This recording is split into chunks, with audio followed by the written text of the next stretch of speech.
Good morning. Thank you very much for coming to join this morning. My name is Edward Donald. I'm an e-commerce specialist with UKTI. My background is in marketing communications, and most recently I was head of content at Sony. And today's presentation that I'm going to give is both a quick catch-up on the digital landscape as it is today, but I'm also going to hopefully stir your thoughts by talking a little bit about what could be coming over the next 2 to 3, possibly 5 years. Because as a guiding principle in e-commerce, things are moving very, very quickly, and as much foresight of that we can provide on behalf of UKTI to British companies, the better. But it isn't all about theory and prototypes that companies haven't delivered yet. I'm also going to look at some of the practical operational considerations that lie in the mix when e-commerce is up for consideration.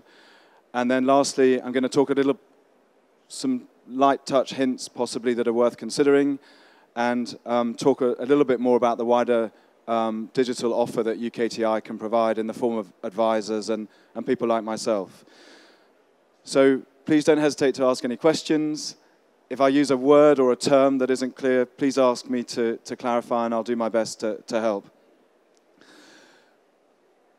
So our top slide is all about accelerating UK exports through digital commerce and digital marketing. And the accelerating UK exports really talks to the fact that export is a massive subject at government level at the moment. Both the Chancellor, George Osborne, and Vince Cable have been very vocal about it. And I'm sure you'll have seen in November, for example, Prime Minister David Cameron signed a memorandum of understanding with a large e-marketplace in China called Alibaba. And so I think it's fair to say that the drive on behalf of the coalition is very much there in terms of wanting people to go into e-commerce, but also more and more funding, more and more support is going to that space to help companies do so. And the reason I talked about a title which is digital commerce and digital marketing is that the two sit hand in hand.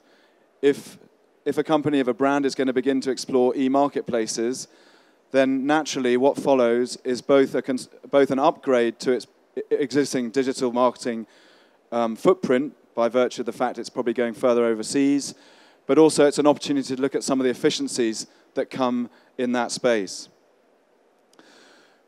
So our next slide is all about mobile, and this is really the big story of the last 18 months to 2 years.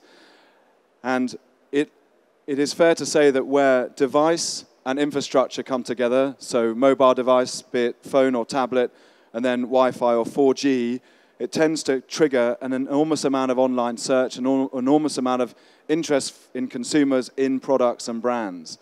It's then down to the companies themselves to convert that to sales, but it generally creates a real uplift in terms of online traffic. And so the sort of trends that are coming through on the back of this are as follows. There's more and more ownership of mobile devices.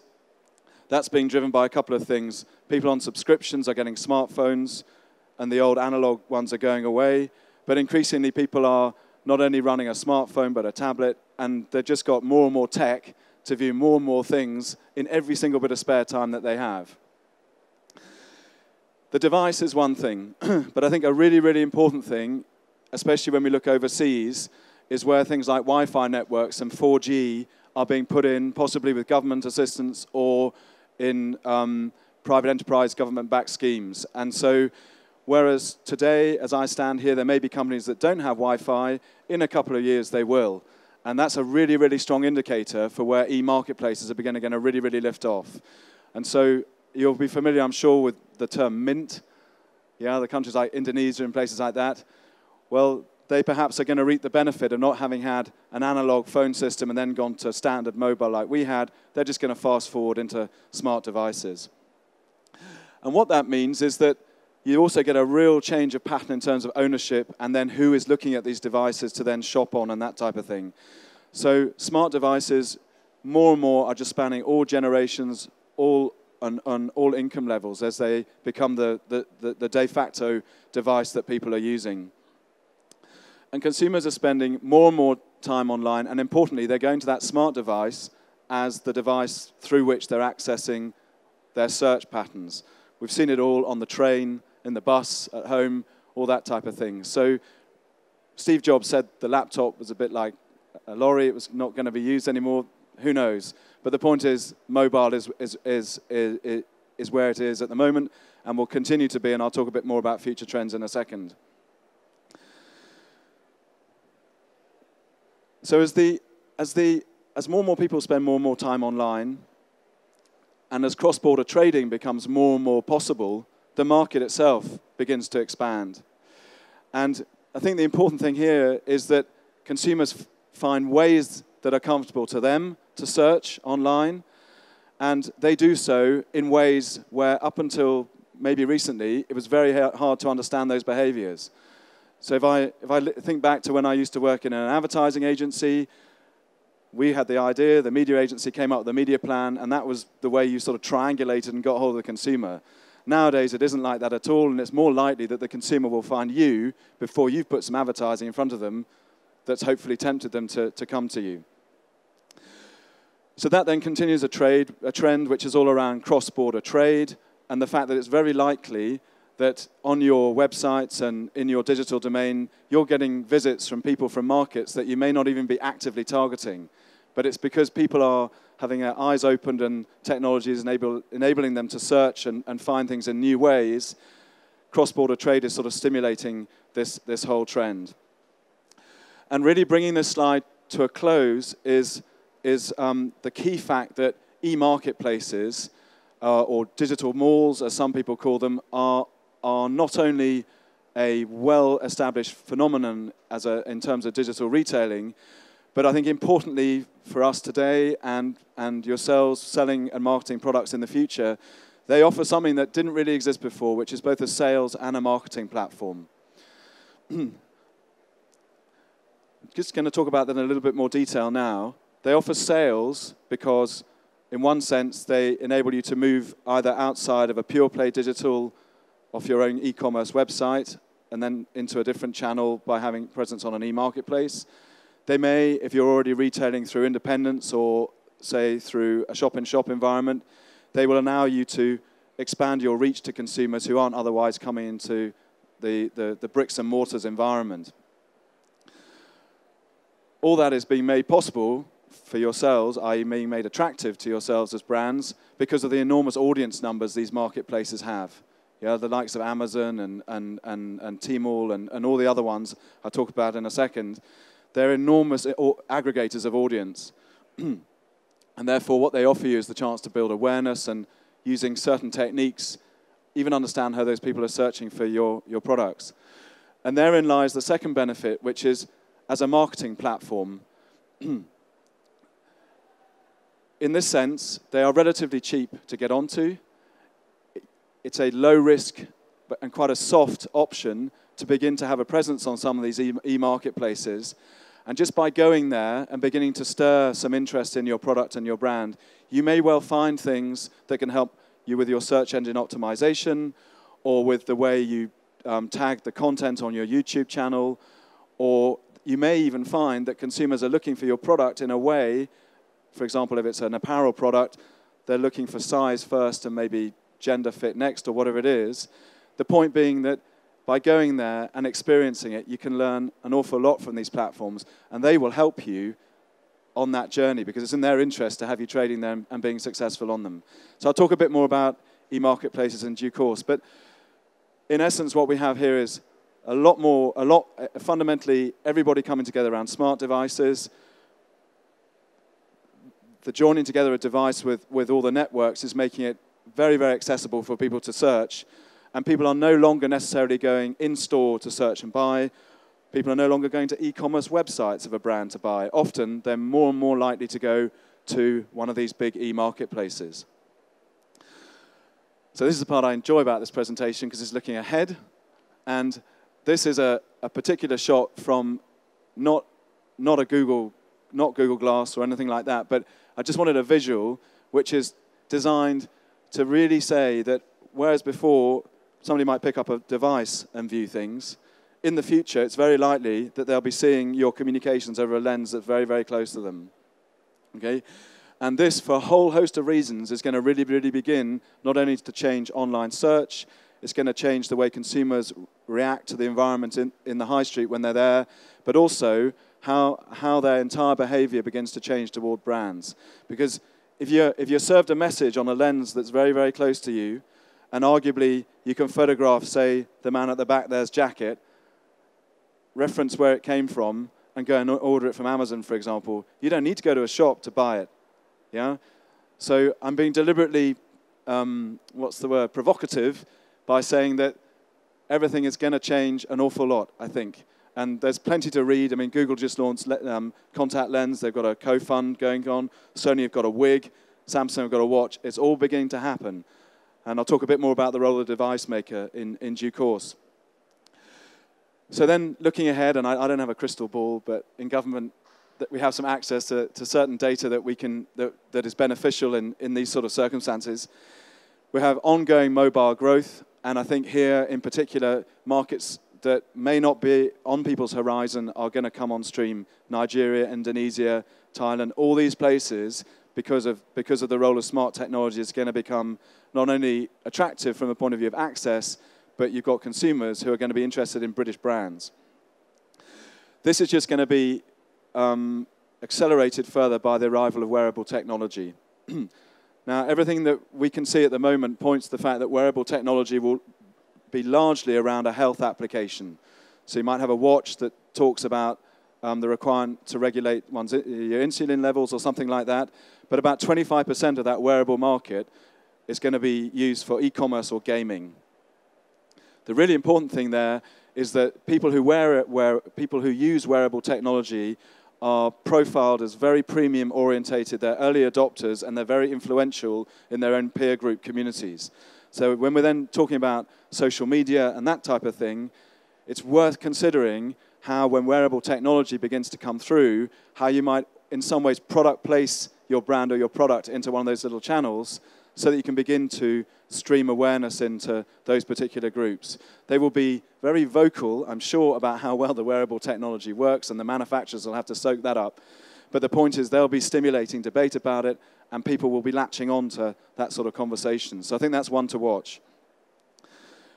The next one is that because of all this technology, geographical markets will become more and more joined up. And I think if I'm sitting in the chair of a managing director who's got to decide whether they're going to do Germany, Switzerland, or Austria, I think if it's not happening now, it's really important to begin to build out these countries in terms of blocks. That's on a language basis. Other considerations might be about the infrastructure. But I'd really encourage everybody to think very broadly about how they look at geographical markets, not just in terms of the borders, but also, for example, language and infrastructure. And I think at UKTI we can help with that by getting the embassy groups to work together and that type of thing. So where this takes us to is not only a larger online market in the sense of more people searching, but also different entry points for how people come into it. And with that, there will be an expansion in the facilities and the services that can help you ship and market products overseas to different markets. And we're already seeing how in, for example, the fulfillment space, there are many, many more disruptive companies coming through who, on the one hand, are seeking, for example, to compete with Royal Mail. So maybe they're looking to ship to UAE or to Hong Kong, but they're also stepping outside of that traditional core business to look at how they can help people market on e-platforms, how they can help with paperless invoicing and things like that. So it's a very, very interesting space, and it's one that's moving very, very quickly. And I think it will only continue to change as more and more technology makes this possible. The point here about e-marketplace channel growth and consolidation, I think, is largely around the fact that there are about 200 e-marketplaces in the world at the moment. I think everyone will be familiar with the really big players, Amazon, eBay, for example. And we're seeing that gradually this marketplace is beginning to consolidate, and you've got some really big regional players, arguably those who you could argue are global, just given their reach.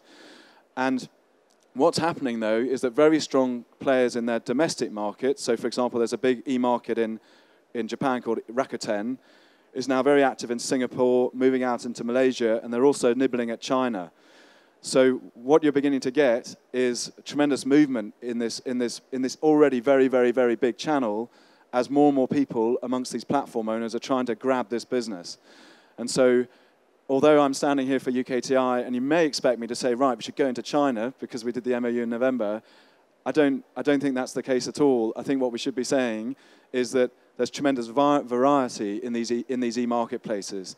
And what we can do at UKTI is lay out that landscape for you to help you understand which ones may be appropriate, either in terms of where you have existing business, where you have business or aspirations to go, and we can help you sort of work out the best way into them.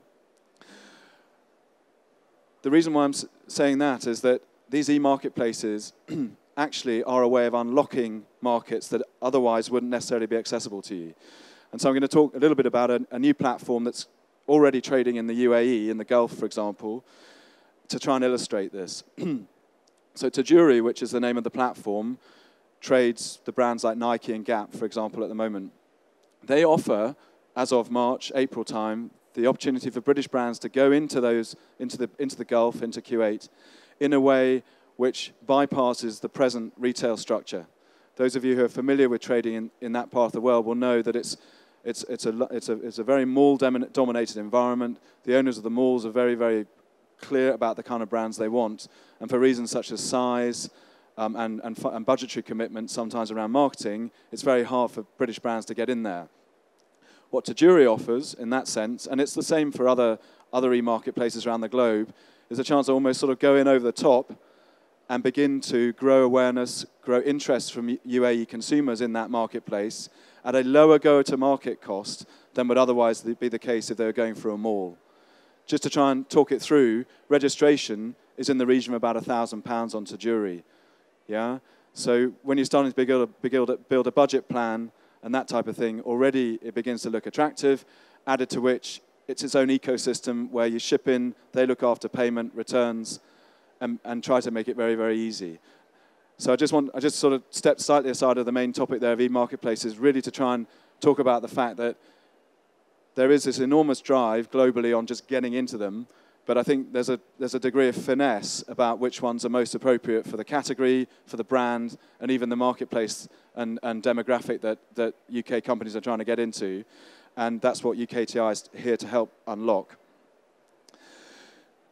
Just building on the topic there of e-marketplaces, I'm sure we've all sat in meetings where we've been presented lots and lots of data, and there's been a massive great bill attached to it at the end about how much to invest in then mining data and understanding about consumers. The really important thing here, I think, is that the e-marketplaces, they want to make this data available to you. They may charge a little bit more for bespoke services, but they're in the game of trying to get everybody to trade on their platforms. Some of the data comes through from Google, some of it comes from their own bespoke analytics.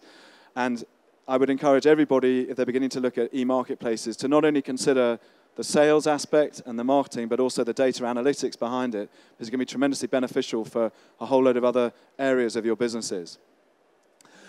The last point is really this, that the future, I think, is very, very important to understand that the device, and I'm holding up my clicker here, the device is the primary route where consumers are going to go to the market. Yeah? So we look at the screens of people like Nokia, Apple, Sony. That's what people are viewing your brands through. That's how people are consuming your content. And that is part of a bigger ecosystem, which is that when they order the goods, it might be Royal Mail that delivers it, but it might be WorldPay that's done the transaction. And so as a brand, it's quite important to begin to build this idea that it's almost a coalition of service providers that you're working with over and above just maybe the call center who you're using, for example. And I think more and more focus in the future will be around how brands can come together with the technology providers to try and help. And perhaps an indication of that is how the lady who used to be the CEO at Burberry has now gone across to Apple. I'm sure there'll be more in that direction. I mean, Nike are very, very busy in the world of data. Gap are, for example, and so on and so forth. But they're the big players, and people like UKTI are here to help you navigate that data, increasingly data-driven requirement in terms of brands and retailing. So to try and encapsulate that, I've drawn out 2 slides, which I hope will be of interest to you. The one on the left is about the opportunity, and the one on the right is from a brand, so as it were, in your perspective, from a brand talking about the potential areas of change that are required. So the first one on the left is hot off the press because Julie Dean came on the trip to China in November, partly to deal with a trademark issue that is relevant for her in China, but also to immerse herself in the commercial opportunity, which is Tmall, this big business-to-consumer e-marketplace that covers the entire China region. So I'll just read it through and just draw out some of the context in it. So these days, it's possible to reach consumers in parts of the world a UK brand would not have had reach. Total accessibility, global reach, the digital platform allows us to know our consumers like never before. So I think the thing about this is that allowing for resource, time, all those types of things, it is possible to be very, very ambitious in terms of where you look to sell your products, because there is an e-marketplace in practically every geographical region in the globe. I mean, granted, some are going to be less attractive than others, but that view, I think, is very important for me to try and put across, because it may be an instinct to think about distributing, getting a license agreement, going the traditional route, and I'd like to try and encourage you to think about the e-marketplace route, either to complement what you're doing already, or possibly as a first step into market, onto which you then build your longer-term bricks and mortar presence. So global reach is key. Accessibility is super important. And this is not only in terms of accessibility, so people being able to view a product and decide what color or what size, but I think it also is about the marketing. People expect, when they can see you from anywhere in the globe, they're expecting you as a brand to be very accessible. They're expecting information faster. They're expecting content, and I'll talk a little bit about that in a second. So interesting stories, interesting information about your company. They don't want to have to spend ages looking for it. They want to come to you and almost engage with you as people, as entities. So I think that may pose some questions as to how budgets are allocated and what they are put against, and in particular in the area of digital marketing versus traditional communication. So do I invest 2 minutes in a YouTube? Do I invest money in a 2-minute YouTube film? Or do I invest in having advertising on the back of an in-flight magazine? I'm deliberately pulling things apart. I think that's hopefully the sort of question that will now come on the table, because content travels a lot faster than that ad on the back of the magazine. So that's the Cambridge Satchel company on the left, who are an out-and-out digital company. They've been very, very vocal in the digital space using blogs and that type of thing.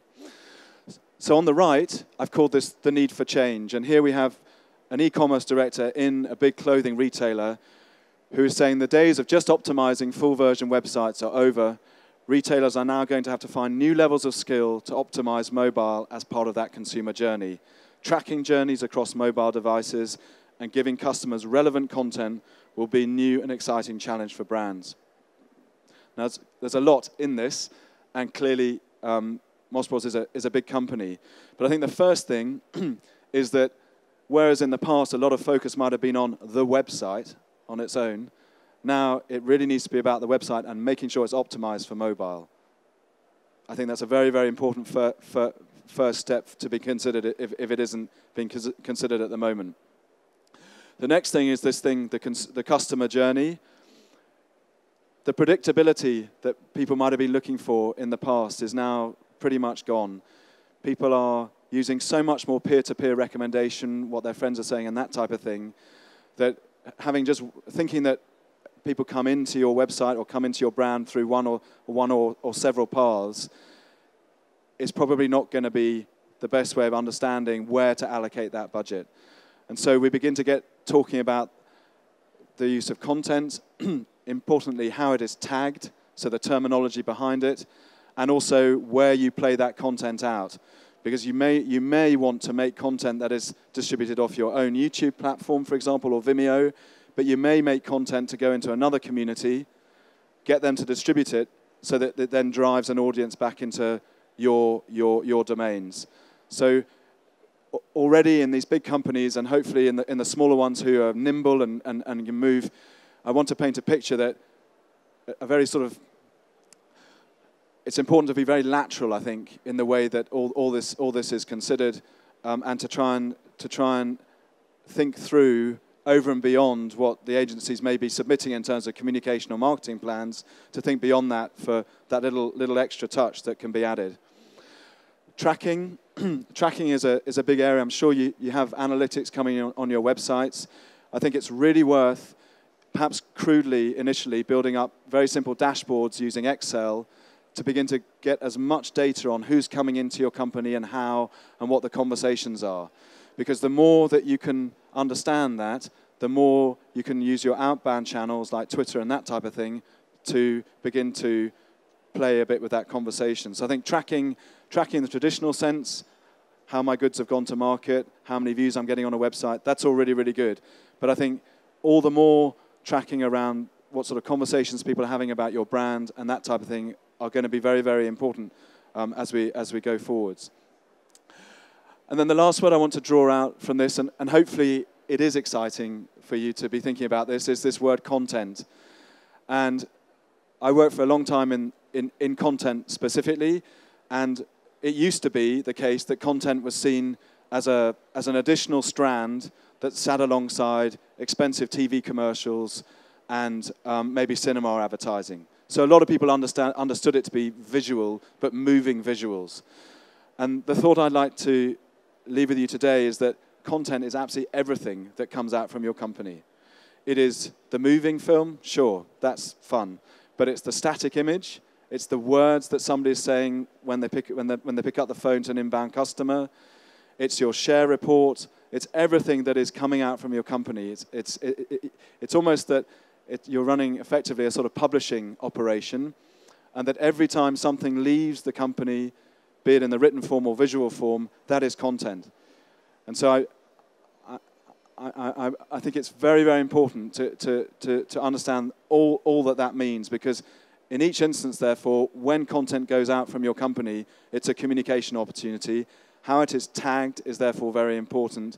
And also how people in the company, everybody within the company, understands that they can contribute to that content. Because content is about stories, employees make stories, companies make stories, and Britain is a massive story factory in terms of all the brands that are ready to go to market. And when I look at UKTI, we're sitting to try and help a big story factory go to market. And if I can bring some of that expertise to yourselves and encourage you to understand content as literally everything that goes out the door, then hopefully that will help. Right down to the little card that goes in the box when somebody opens the product or something like that. All that level of detail, that's all content. And that plays massively in foreign markets, especially when they're receiving the goods from another courier. When they open it, it's the whole experience, and it plays into their wider mindset.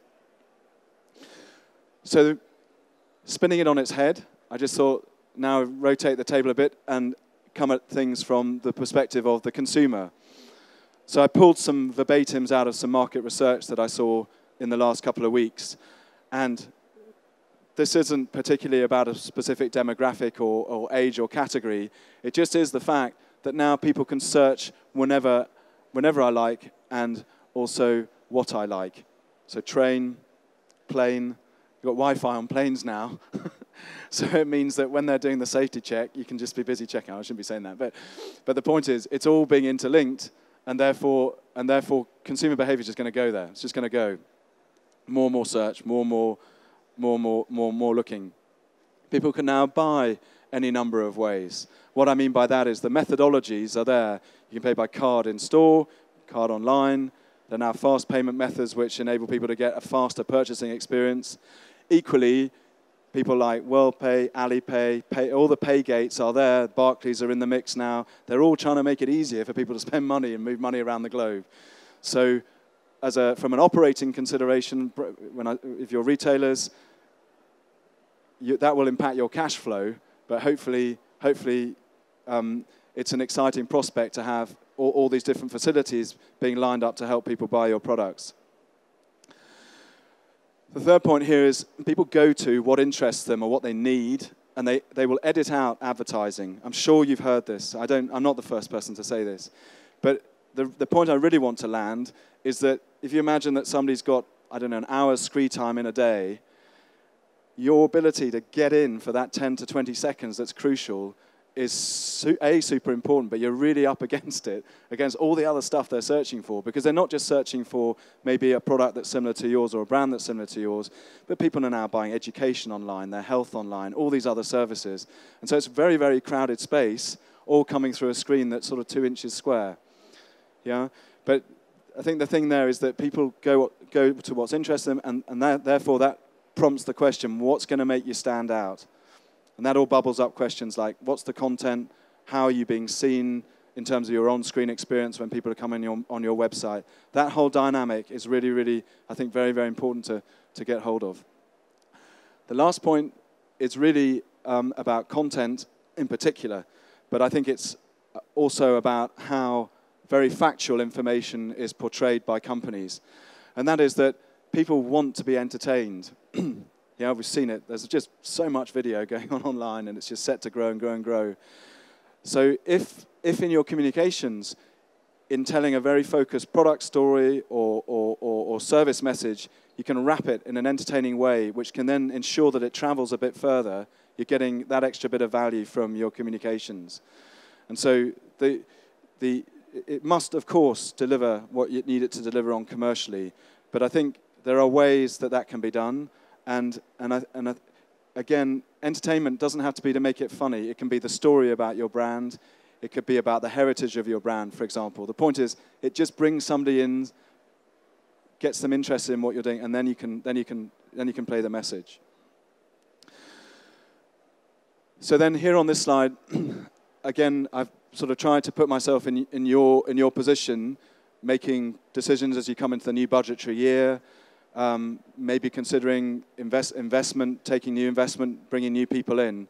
And I'm deliberately going to focus this on e-marketplaces, not just because I'm an e-commerce specialist, but because I think that by going into e-marketplaces, it will hopefully cause a lot of very interesting and different conversations to happen in the boards of UK companies and at managerial level on a day-to-day basis.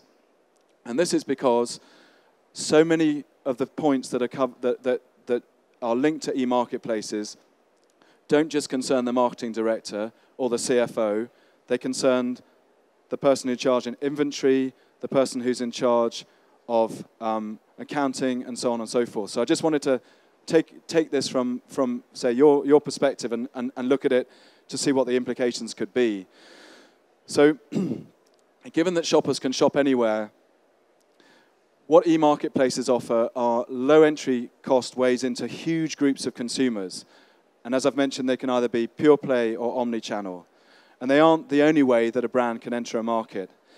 But once the decision is made to go into an e-marketplace, and it could be Amazon, for example, for the UK or some of the countries in Europe, or it could be some of the other e-marketplaces overseas, what it begins to do is begin to stimulate questions over cash flow. How is the cash flow going to change according to how that platform takes the money? What is the return period when a consumer can book the goods, receive it, and then actually pay for it or return it? All those questions relate to the finance of the company. They're busy circulating, and they will circulate differently the moment that an e-market is opened up. Sitting alongside that is also the question around management of inventory, stock levels, and returns. So taking Tajuri as an example that I mentioned earlier on, if a brand goes into the UAE, in that instance they had 7 days to buy the consumer has 7 days to buy the product before they return it. That's very important for the company to know that money is then booked to their bottom line. Yeah, because otherwise they may have a certain amount of goods that's circulating ready to come back. So I just want to try and illustrate that each of these e-marketplaces is different, has a different payment cycle, and that in turn will impact things like inventory levels and returns. And that doesn't just concern the marketing director, the sales director, but it's also everybody else at board level. Organizationally, coordination and communication of key decisions will have to be done differently. Because if you think about it, if you're suddenly able to sell and see that you're selling really well on an e-marketplace, you might want to bring goods out of another channel to then move it very quickly into one of those e-marketplaces. And that requires organizational rigor, it requires really clear communication amongst the core management group, and also speed of action. Data, the use of data should hopefully become much more a day-to-day in terms of how people are informing their decisions. And what I mean by this is the data that's given by the marketplaces. They will provide as much as they can. They really, really want to help you in this space. And that in turn can help optimize budgets. It can also help maybe open up new routes to market in terms of communication and use of PR. So the last 2 points here around holistic planning. So this is a term I use for the fact that when a marketing plan is being built, what's important is that in the context of e-marketplaces, brands consider the marketing for on the platform, so how much it costs to have a presence, how much it costs to market that presence on the e-marketplace. But they also then consider a budget for the other channels, the other digital channels that they can use. So Facebook, Twitter, Weibo, for example, in China, that type of thing. So you've already got two quite separate ecosystems of channels. You've got one on the platform, one out in the social media mix, and then beyond that, all the other channels that you can use, like press, PR, so on and so forth. But I think it's very, very important in terms of planning is to have sight of those different channels and look at them and plan them in a holistic sense. The last point is really talks again to the people who are employed by companies, the employees, the staff, in this very, very network-driven environment, which is going to get increasingly networked. I think it's what employees say about their company, how they articulate it, even how they are used in the communication of a company's product and its brand is, I think, going to get really, really important. Because if you're a consumer and you're carving through all this search, if you can find out a bit more about a company through the stories, for example, of those employees, or how they talk about it even privately, then I think it's worth considering from a communications planning perspective for companies. So this last slide, and thank you for your time this morning, is really designed to try and do a little bit of a catch-all for companies at different stages of maturity and development. So the first thing is for those who are starting out in e-commerce, and I don't know how many this may apply to. So I just wanted to give a few pointers. The first would be get a Google Analytics account. Understand what's coming through to your website, for example. Explore the idea of setting up an account on Amazon. You can do Amazon, if you can set yourself up on an account in Amazon UK, you can then trade to 5 major markets in Europe, for example, and Amazon will look after it. And in doing that, you can then have a conversation with Amazon to understand what's working about your product, what isn't, where your consumers are coming from, and that type of thing. And they will help you. So I just wanted to say there are just a couple of tools to help you find where your consumers are. And the emphasis for me is on finding, because they are out there. It is possible to go to a specific market and go to an event and that type of thing. But I think a really, really fast way of doing it is not necessarily going to a trade show in Nuremberg, for example, or Berlin. It's, for example, to get on some of these platforms, use the search capabilities they have to enable you to find out and locate where your consumers are.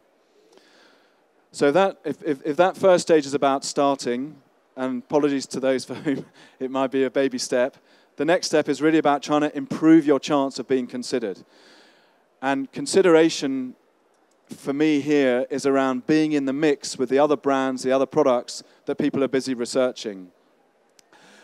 And I'm deliberately not going to talk about search engine optimization or anything like that. I'm going to talk very specifically about setting up something like a YouTube channel or a Vimeo channel, because content, and if you invest in it strategically, can help you drive search. People are really, really searching via video when they're looking for things and not necessarily being driven by Google rankings. So I think if you tag content and optimize it, you will increase your chances of being found by consumers who are looking for the brands and the products that are in the same competitive set as yourselves. And then the last point around improving global reach is a recommendation that you establish a presence on e-marketplaces. Make that a core go-to-market pillar for what you're doing in 2014, 2015. UKTI can help you with that. I'll just talk a little bit about that at the end. But I think really, really take that chance and go with it. In doing so, set your parameters so you understand the effectiveness of on-platform marketing. So those are the costs and the things I explained earlier on about the cost of your presence and how much it costs, for example, to use the inventory that a platform offers you versus how much it costs to use social media in that market. Yeah, so be very, very clear that you're looking to get the ROI, return on investment, for how the on-platform marketing is working versus the off-platform marketing. And then begin to use that to then correlate and understand things like basket size versus investment, anything to do with demographics, even regionality. Yeah, I'm having conversations with brands who are finding that their basket size is larger in Poland than in the UK, for example. And even within Poland, it's larger in the West than the East. And that's partly to do with income levels, but there are some other dynamics in there. The point being that the platforms will help you understand and pick apart this analytics.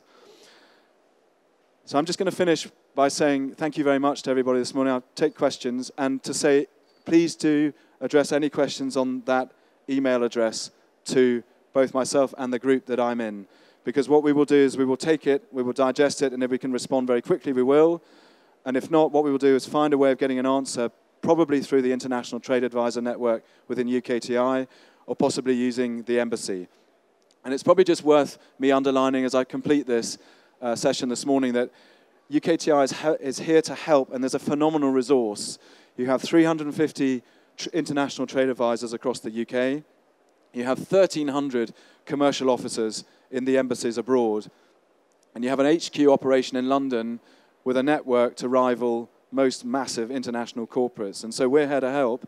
And there's no question that we won't try and answer. I'll just caveat that by saying we might not get it done super quickly, but we will try and help. So please do address any questions to that. And thank you for your time this morning.